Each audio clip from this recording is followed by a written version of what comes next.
এটা একটা অনুপাত সমানুপাতের অঙ্ক। এখানে কি বলেছে, সমগ্র পৃথিবীতে জল ও স্থলের পরিমাণের অনুপাত 1:3। 1:3 কিন্তু সমগ্র পৃথিবীতে বলেছে, এটা সমগ্র পৃথিবীতে 1:3। এবং দক্ষিণ গোলার্ধে, তাহলে যে কোনো একটা গোলার্ধে কিন্তু কত বলেছে, 1:9 বলেছে।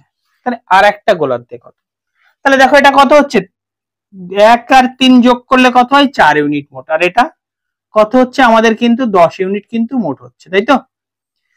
এইবার তাহলে এই যে সমগ্র পৃথিবীটা আমাদের কত 4 আর অর্ধেক পৃথিবীটা 10, এটা কিন্তু হওয়া সম্ভব নয়।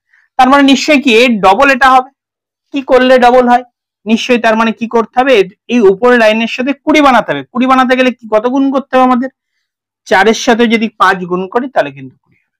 তাহলে এই টোটাল এটার সাথে গুণ হয়ে গিয়ে আমাদের হলো কত, তাহলে এখানে 5 আর কত হচ্ছে আমাদের 3 5 15। তার মধ্যে অর্ধেক পৃথিবীতে কত আসছে, 1 আর 9, বাকিটা বিয়োগ করে দিলেই বাকি অর্ধেকেরটা আমরা পেয়ে যাবো। তাহলে এটা হচ্ছে 4 আর এটা হচ্ছে কত 6, তাহলে 2:3 কিন্তু আমাদের উত্তর চলে আসে।